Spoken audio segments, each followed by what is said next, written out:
Hi everybody, this is the Women in Sectional Title Soundbite, and we warmly welcome Michael Schaefer today. Michael is the founder of ZDFin.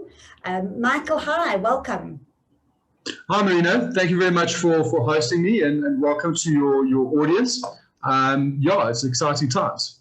Yeah, thank you so very, very much for always being so supportive of our Women in Sectional Title Forum. You are such a familiar face in the sectional title industry.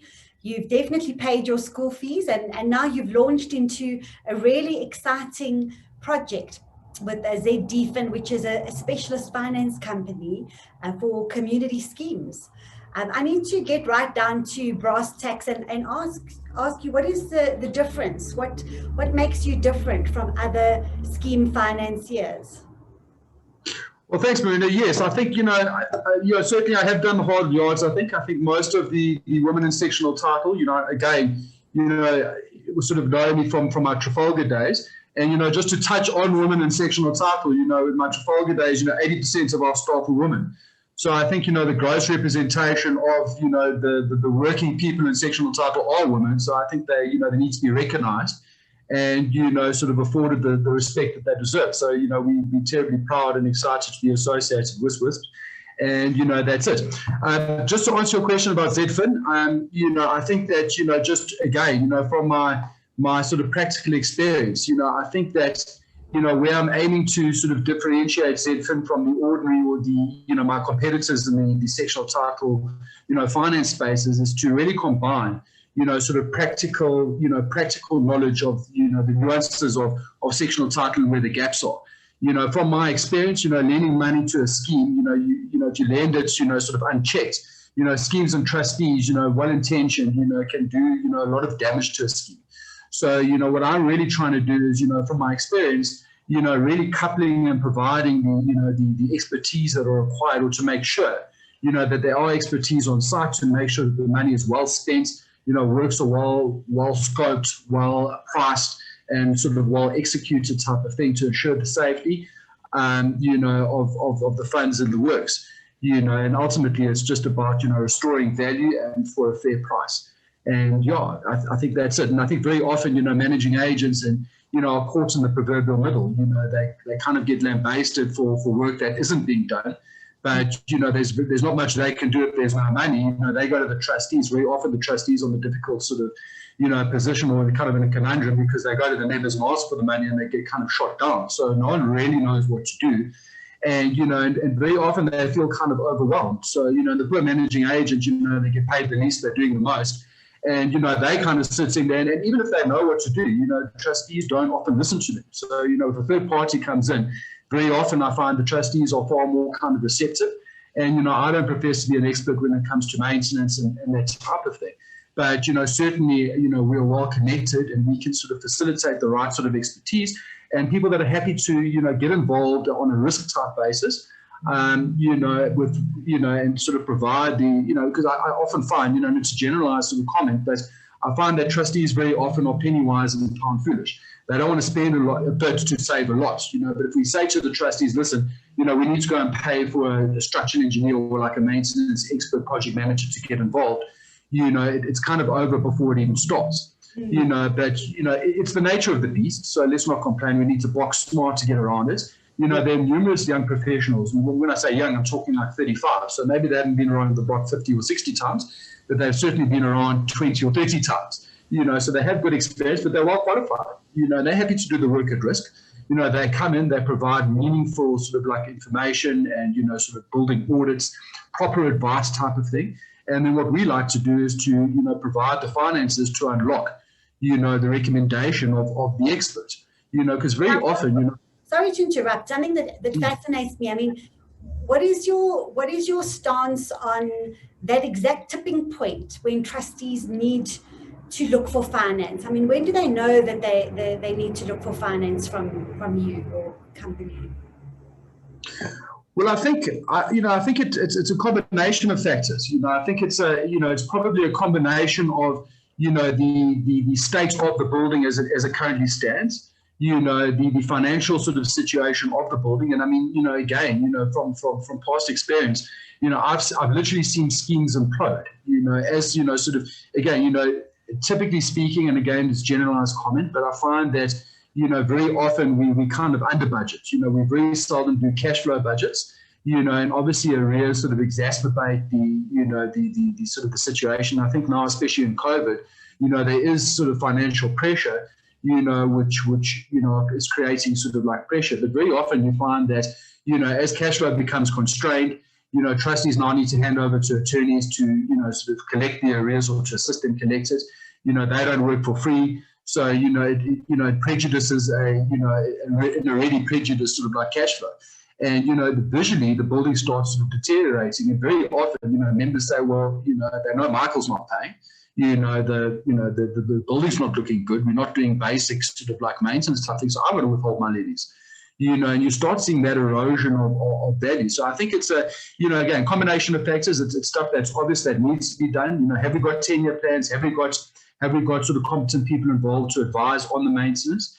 And, are we able to do it? And I don't, I often think as well, and I say it with respect, but very often, trustees, they kind of, the budget dictates what they can and what they can't do. But quite frankly, the maintenance needs to be done. So I suppose it's it's at the point where they can't fulfill their fiduciary sort of obligations because of finances, be it high arrears, cash flow, whatever the story is. I think it's at that stage that they need to, sort of get independent, sort of input. We've been involved with schemes where, we don't even end up lending, but it's a question of we can come in and we can say, this is what we think you should do. Raise a special levy, couple a special levy with the finance sort of like offering, because again, the people that can't afford it often shout the loudest at meetings, but if you provide a viable alternative, in terms of, it's a special levy, so those that can afford to pay their dues up front, obviously it's the cheapest and it's the best for them, so let them do it, but the people that can't afford it, instead of it being like kind of a binary, yes or no, let's give them an option to pay it off over a few years. And I find that, so it's often a combination. It needn't be an all or nothing. And I think it's kind of, just assessing kind of the needs. But yeah, I don't know if that answers the question. Absolutely, because I think there's got to be sort of differential in your offering when it comes to trustees' fiduciary duties, because we all know that trustees are really pretty skittish at the moment, particularly, when it comes to financiers or managing agents or money, where money's involved. I think they feel a tremendous responsibility for the rest of the body corporate. So when you go to a body corporate meeting or you're talking to trustees generally, how do you persuade them that offering fits in with their fiduciary duty? Well, I think first and foremost, they need, it's to explain exactly what the fiduciary duty is. They need to run the affairs of the body corporate, maintaining the value and the maintenance is a critical component. We all know that, there should be a 10-year plan that's in place. And, that's kind of the starting point, and let's assume, which is often the case, that a competent sort of professional person conducted the maintenance plan. We know the Act isn't overly prescriptive in terms of who does it and in what format it sort of carries. But, let's just, again, assume that a competent person did it. They should advise what work needs to be done. And quite frankly, that is then the trustee's responsibility to execute that work. We know that the reserve levies are set to fund the maintenance plan. But again, from my experience, the implementation of the reserve levies in strict accordance, with, what's a Reg 22, the maintenance plan, often is practically unaffordable. And so what I found is, it was always the affordability, of the reserve levy, and the associated work, that dictated what that levy was. That was the problem. It was an affordability issue. The actual work itself was very seldom in dispute. So it's explaining that to the trustees. And once they understand that and appreciate that, and it's quite logical. They live in it, so they kind of see it, every day. Sure. And once they understand that, and very often they feel boxed in, because we all know what it's like to go to an AGM and sort of propose like a massive increase or a special levy or whatever the story is. And we know the kickback that they get, and so very often they're scared to do that, and so it doesn't happen. So they just kick for touch. And over and above that, how many schemes have got maintenance plans, to tick the proverbial box, but how many of them are actively managing it? I would say a very small minority of them. And, you know, I found that, you know, a lot of the trustees expected the managing agents to manage those plans. And, you know, it's not within the managing agent's scope to manage those plans, quite frankly. So, you know, the managing agent's expecting the trustees expecting the managing agent. And so what happens? It just gets kicked to touch until the following year. And then the trustees, you know, sort of give feedback in terms of what was and what wasn't done. You know, very often it was very little type of thing, and then they just get direction to, you know, update it and execute it, you know, and then, you know, another year goes by and, you know, repeats. And that's very often what kind of happens, you know, and then over and above that, and I mean, you know, back to the reserve levies, what I also found is that, you know, especially now with, you know, sort of economic pressure, is, you know, the administrative, you know, funds will often be, you know, the holes in the administrative funds because of arrears was being plugged by the reserve levies. You know, so, you know, yes, it's not, you know, there's a whole legal process or a whole correct process to utilize those funds, but very often schemes are forced to do that. So, you know, funds that are ring-fenced for maintenance, you know, often plugging sort of, you know, deficits on the other side, you know, those kind of imbalances. And, you know, we know COVID has been it's been a global disruption, you know, so the legal system is, you know, under severe strain, it's being delayed. And, you know, so I see a lot of sort of like pressure. You know, but with all of that, you know, I think the light perhaps at the end of the tunnel is that we're in all-time low interest rates. You know, so now I would say is a very good time to finance. You know, it's relatively cheap, inverted commas. And I also think, you know, people, you know, trustees don't necessarily understand, you know, the escalating costs of delaying maintenance. You know, it shouldn't typically be, you know, when, you know, let's delay it, because, you know, theoretically the cost, you know, gets exponentially more as the asset sort of degrades. You know, and it's there that the professional advice is kind of needed. So very often, you know, incurring a cost now, I mean, prime is sitting at 7%. You know, so, you know, financing it now, you know, linked to a prime rate of 7%, you know, can be a lot cheaper than, you know, delaying it once the degradation factor sets up and the costs become exponentially more. It might actually be cheaper. You know, and again, you know, trustees, managing agents, they're in a very difficult sort of position. So I think involving sort of like third parties, you know, is massively beneficial. And I've certainly in my time at Trafalgar, I found that, you know, trustees were inclined to listen to third parties a lot more than us, you know, for whatever reason, and it just sort of helps, you know, bringing in the likes of, you know, maintenance sort of expert stuff. You can't underestimate the importance of maintenance. I mean, maintenance. That's what it's about. And there is this push. I remember we had a complex once in Killarney where you had the older crowd, low income or limited income, who just weren't sort of looking after things. And then you had a young crowd coming in saying, look, we need to sort out these gutters, we need to fix this, we need to fix that.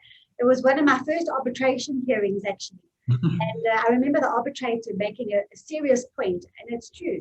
If you don't maintain, you're stuck. 5-10 years later, you're faced with a decaying building. So that's not great.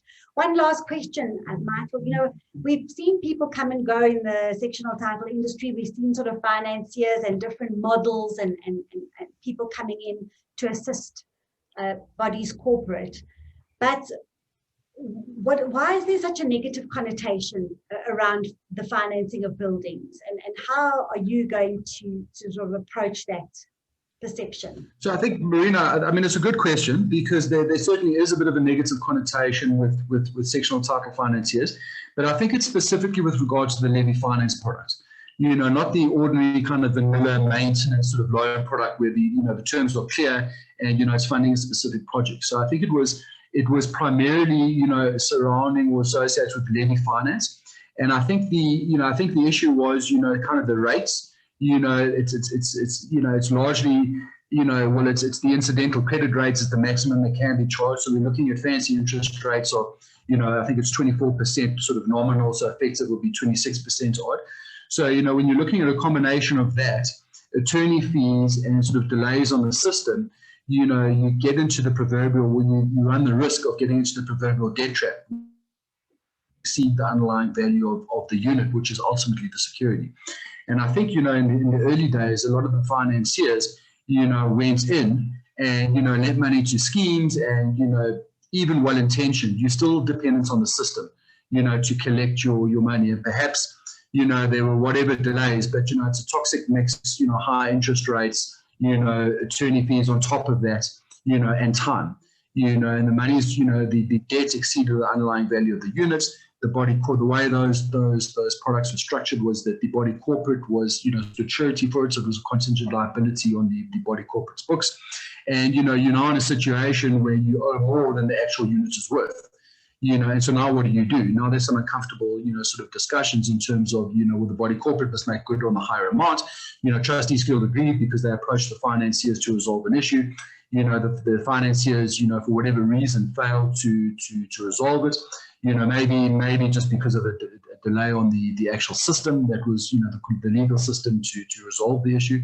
And I think, because of those instances, which perhaps weren't sort of discussed through, and maybe an unwillingness of financiers to budge and to, reconsider rates, or, to perhaps potentially write off whatever the story was. I think that's where a lot of the negative sort of association comes in. But I think I'm hoping that we've all learned, and I think, trustees are far wiser, and I certainly encourage them to, get an input. I mean, very often I think, the managing agents are the best place to advise. I think in most instances they know more than the industry professionals, quite frankly. So I think, and I think it's just, who you're dealing with, what are the rates, what are the terms, what sureties are in place, what can go wrong. And, if it does go wrong, what are we going to do, to be clear on all of those points. And, and to understand the financier's track record, how long have they been in the game? Do they understand the game? What are the implications, for the body corporates and the members? Those are all questions they should be asking. And I mean, and again, that's where I think I'm trying to differentiate ZDFin, is that, we're coupling the financial, expertise with, a lot of sort of practical, expertise and knowledge. We walk the trenches, we know what it's like. And, and that's why we see ourselves largely as support to managing agents, providing, sort of, solutions to real life problems, but adding value. If we don't add value, it's not sustainable and it can't continue. So I like to think we add value, and, that's the, in a credible way. Absolutely. Michael Schaefer, founder of ZDFin, thank you very much for joining us today. Really appreciate it, and all the very best of luck with your venture. Thank you. Thank you very much, Marina. Thank you to the listeners. Cheers.